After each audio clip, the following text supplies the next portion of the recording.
A call from beyond. The observation deck of the EDF Intrepid offered the best view in the entire ship.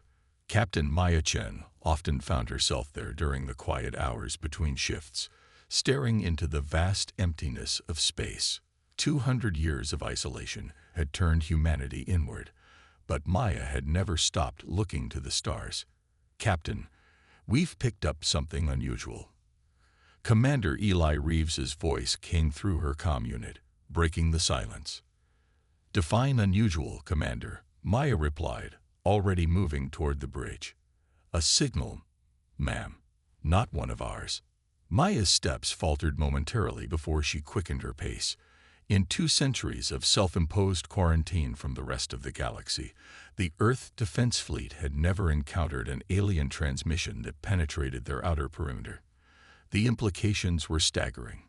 The bridge hummed with tension as Maya entered.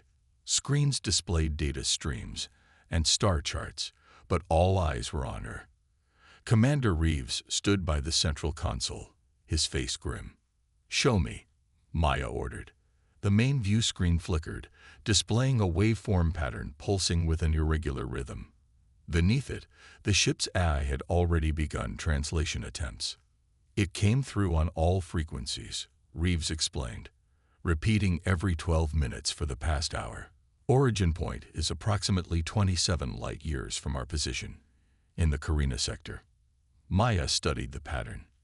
"And the translation?" "Still processing, but preliminary analysis suggests distress. There are embedded data packets that appear to contain visual information." "Let's see it." The screen shifted to display a fuzzy, static-filled image.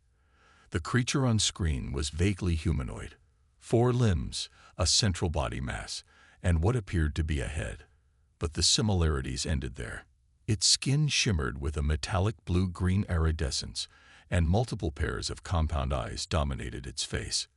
Behind it, flames and destruction were visible. The alien spoke, its voice translated by the ship's AI into a flat, emotionless approximation of human speech. "This is High Archon Telver of the Nelvari Conclave. Our colony is under attack by the Void Harvesters. They came without warning. Our defenses have failed. Any spacefaring species who receives this message, we beg for assistance. We have children, thousands of civilians. The Harvesters take no prisoners. The message cut off abruptly and static. Silence fell over the bridge. 200 years ago, humanity had fought a devastating war against 3 alien empires simultaneously. The conflict had nearly resulted in extinction. When Earth's forces finally prevailed through desperate measures and terrible sacrifices, the remaining government had made a unanimous decision. Humanity would disappear from galactic awareness. They destroyed their outposts, abandoned their colonies, and retreated to the Sol system, creating an elaborate network of stealth satellites and sensor scramblers around their home. "Protocol is clear," Security Chief Vance said, breaking the silence. "We report this to command and take no further action." Maya turned to her communications officer. "When did this message originate?"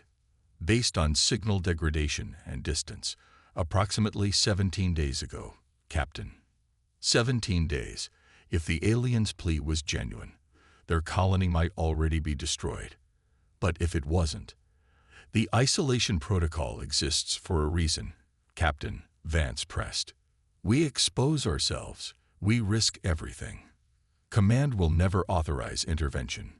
Maya's gaze returned to the frozen image of the alien's desperate face. "What do we know about this species, or these Void Harvesters?" Science Officer Lin stepped forward. "Nothing in our databases matches either description, Captain. The last Galactic survey was conducted before isolation. Much could have changed in 2 centuries. Maya made her decision. "Send the signal to command as required, but also prepare a response package.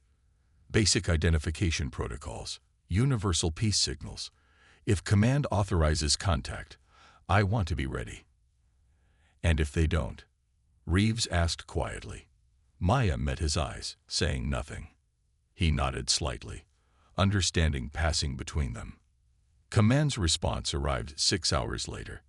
Message received and analyzed. Admiral Joe's hologram stated coldly, "All vessels are to maintain current patrol patterns. No response to the alien transmission is authorized. I remind you that the isolation protocol remains in effect. Any violation constitutes high treason." Maya terminated the connection and sat alone in her ready room, the weight of billions of lives, human and otherwise, pressing down on her shoulders. Her door chimed. Enter. Commander Reeves, Chief Engineer Takeda, and Science Officer Lin filed in, faces solemn. "You heard the orders," Maya said. "We did," Reeves replied. "We also ran a full analysis on the signal. It's genuine, Captain. The distress is real, and based on our calculations, the Nelveri colony might still be fighting." Maya raised an eyebrow. "How can you be sure?" Takeda stepped forward. The message contained more than just the audio-visual component. There was encoded data, star charts, technology schematics, cultural archives. It's everything about their species. The kind of package you send when you think you might not survive to tell your story yourself. They're trying to preserve their legacy, Lin added softly, in case they're exterminated. Maya stood, walking to the viewport. Earth was a pale blue dot in the distance, beautiful and secluded, safe because of their isolation, or stagnant because of it. "If we respond," she said carefully, "we risk exposing humanity's survival to the galaxy. If these harvesters are as dangerous as the message suggests." "With respect, Captain," Reeves interrupted, "we've spent 200 years preparing for a threat that never came. Our fleet is stronger than at any point in human history. Our technology has advanced while we hid in the shadows. And if we do nothing," Lin added, "we're no better than those who once tried to exterminate us. We become the monsters we feared." Maya turned back to her officers. "What you're suggesting is mutiny." "We're suggesting humanity," Takeda said simply. Maya studied their faces, determined, resolute, but also afraid. As they should be, what they were proposing would change everything. "The Intrepid alone would be detected," she said finally. "We'd need a stealth craft to investigate first.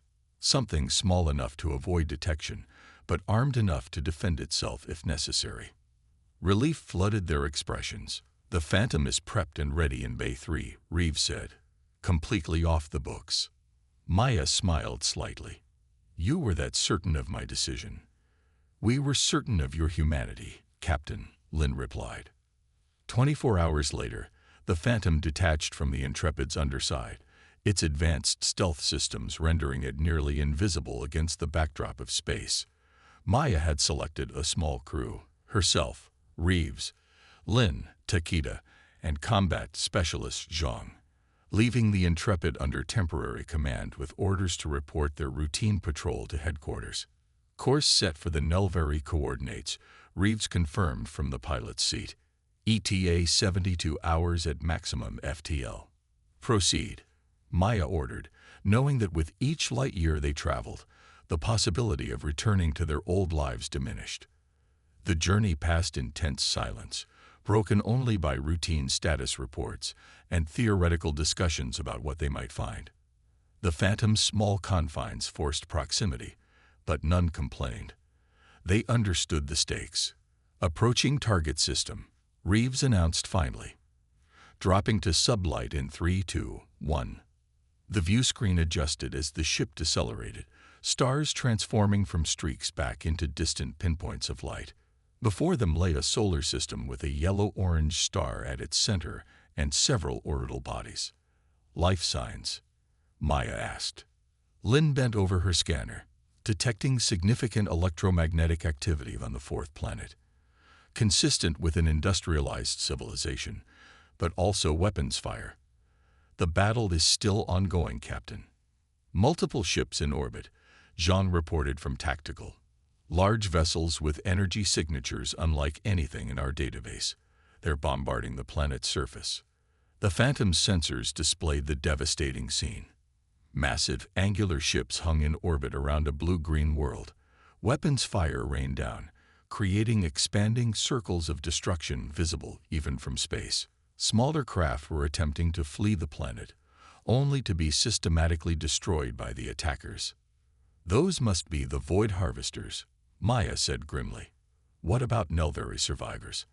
I'm detecting a concentration of life signs different from the attackers.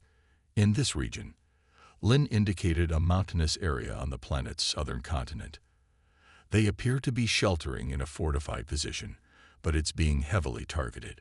Maya studied the tactical display. The Phantom was a reconnaissance vessel with limited weapons, nowhere near enough to engage the massive harvester ships. But they couldn't simply watch a genocide unfold. "Comms, can you isolate the Nelvari frequencies based on their original transmission?" "Already done, Captain," Takeda confirmed. "We can establish communication." Maya took a deep breath. "Open a channel."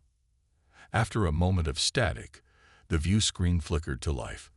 The alien face that appeared was similar to the one from the distress call, but with wounds visible on its iridescent skin.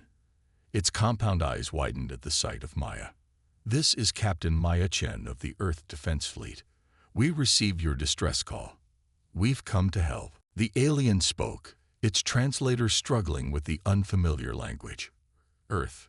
Humans are extinct, destroyed in the Great War." "Not quite," Maya replied with a grim smile. "We've been in hiding, but we couldn't ignore your call. You came for us. A species unknown to you." The alien's voice contained disbelief. "That's what humanity does at its best," Maya said. "Now tell me everything about these harvesters, and quickly. We don't have much time." As the Nelvari leader explained, Maya's mind raced through possibilities. Their small craft couldn't engage directly, but perhaps they didn't need to. Perhaps what humanity had learned during their 2 centuries of isolation could still save these people. The Phantom sensors suddenly blared a warning. One of the massive harvester vessels had changed course. It was heading directly toward them. "They've detected us," John reported, tension evident in his voice. Maya straightened in her command chair. "Transmit a full data package to the Intrepid, including our coordinates and everything we've learned about the harvesters. Then engage stealth protocols and prepare for evasive maneuvers." "Captain," Reeves said quietly, "even if the Intrepid receives our transmission, they can't engage without direct orders from command. They would be committing the same treason we have." Maya met his gaze steadily. "Then we'll just have to hold out until they make their decision." The enormous shadow of the harvester ship loomed on their view screen as it approached, dwarfing their small vessel. Whatever humanity had become in their isolation, cowards or warriors, saviors or bystanders, was about to be tested. "Battle stations," Maya ordered. "Let's show them what humans can do." Shields of Terra. The Void Harvester ship dwarfed the Phantom, a monolithic structure of black metal that seemed to absorb rather than reflect light. Its surface was irregular, covered with what appeared to be technological growths, weapon emplacements, sensor arrays, and other structures whose purposes Maya could only guess at.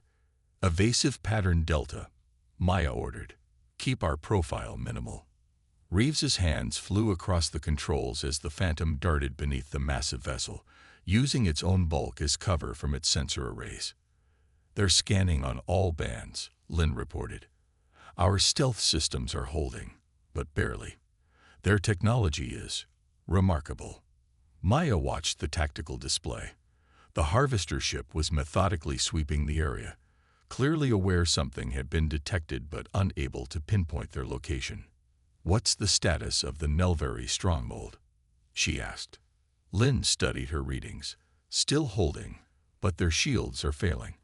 I estimate less than 2 hours before complete collapse." 2 hours to save an entire species. Maya tapped her comm unit. "Engineering, I need options." "We could try to draw the harvesters away," Takeda suggested. "Create a diversion long enough for some of the Nelvari to escape in their remaining ships." "One small craft won't distract a fleet," John countered. "And the moment we reveal ourselves, we'll be destroyed."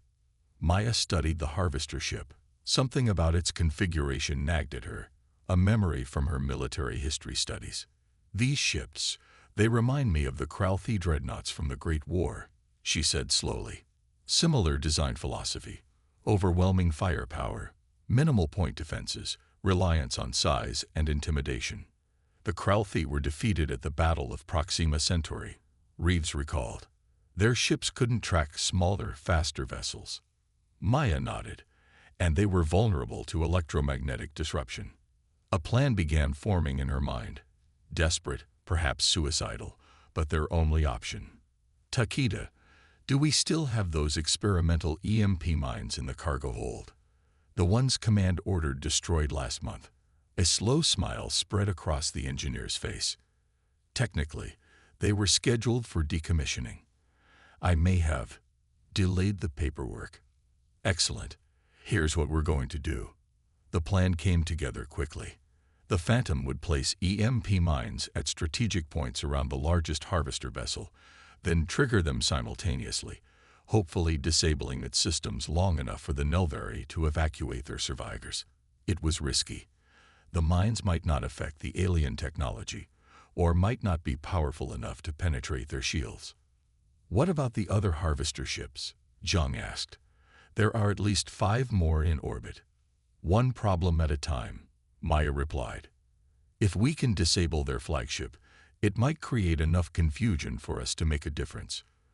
The crew moved with precision, preparing the mines while the Phantom maintained its shadow position beneath the massive vessel. Maya reopened communication with the Nelvari leader. "Hi Arkan, prepare your people for immediate evacuation.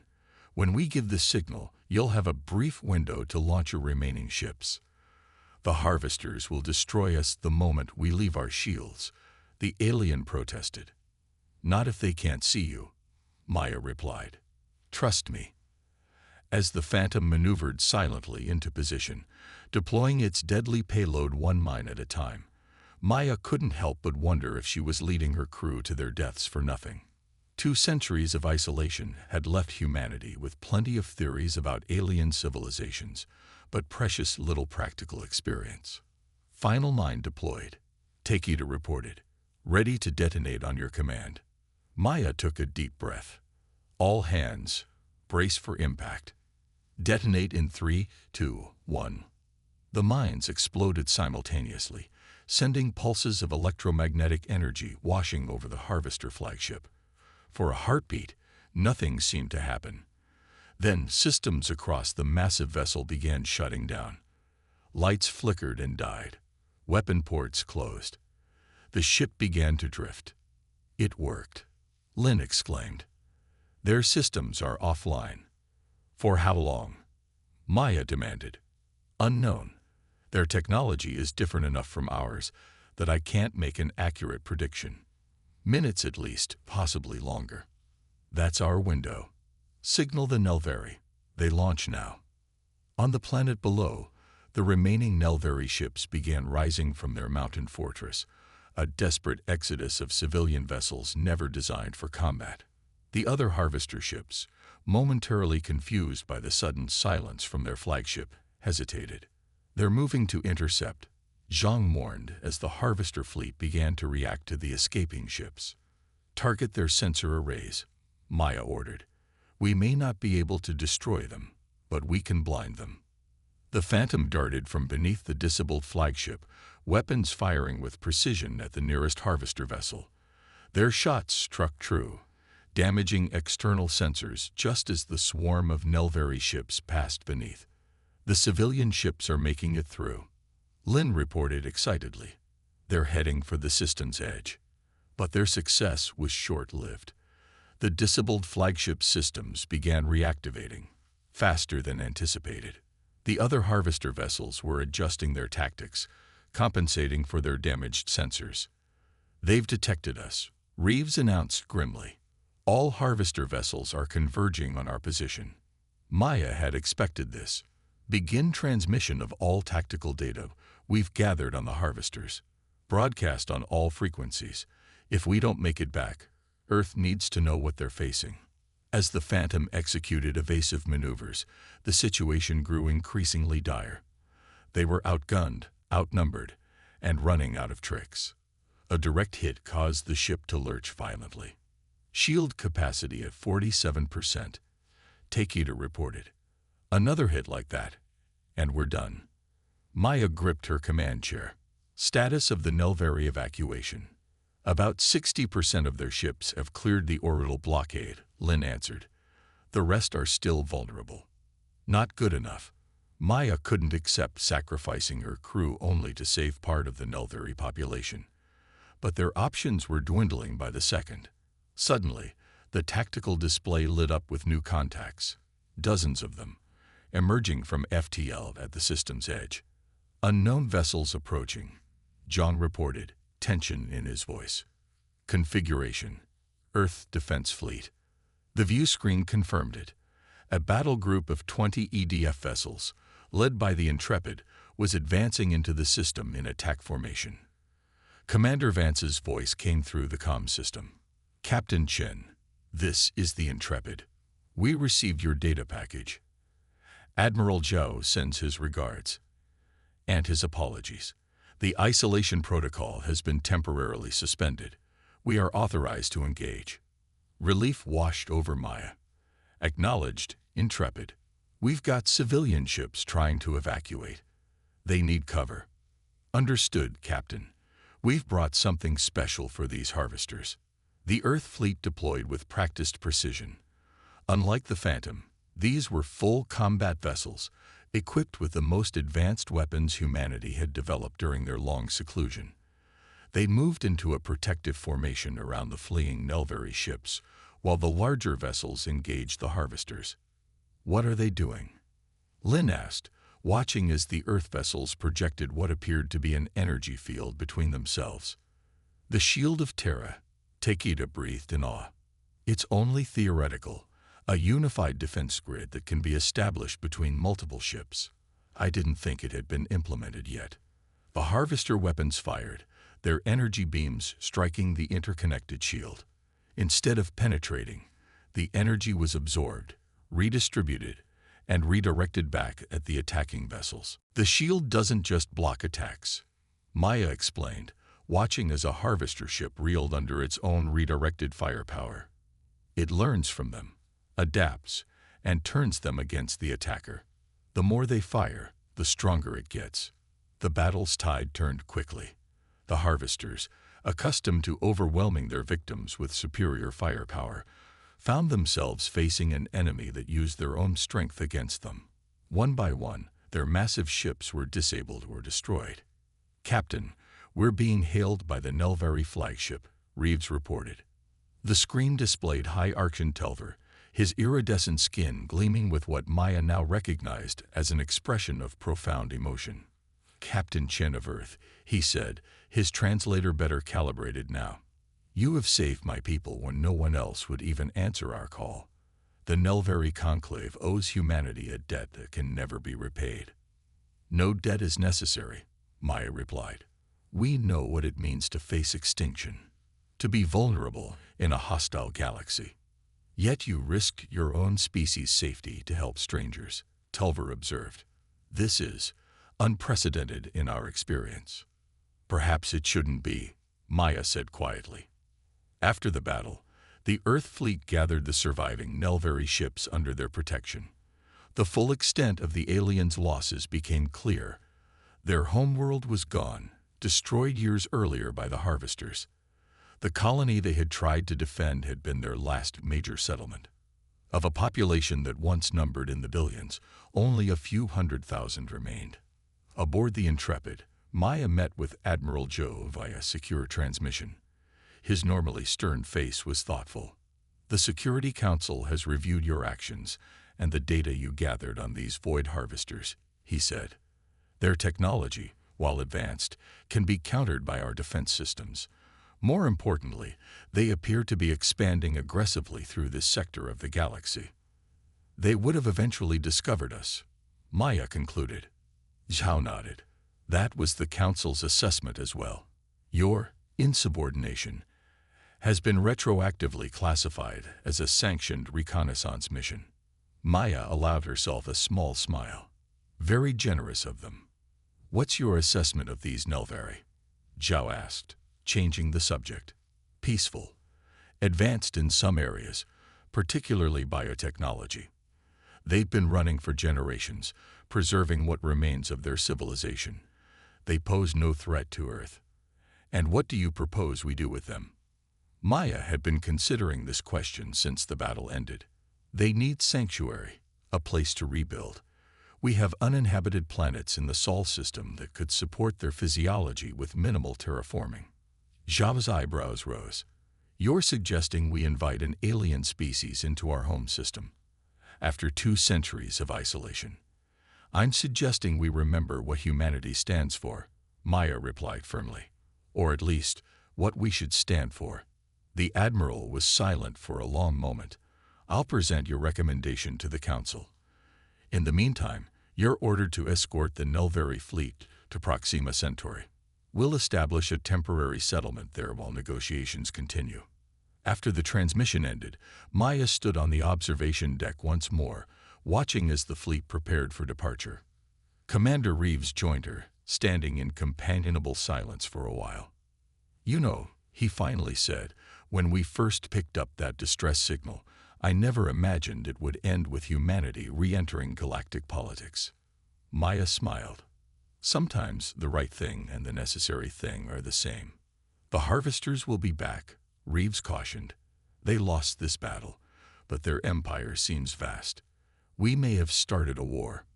Perhaps, Maya acknowledged, or perhaps we found allies who can help us face what's coming.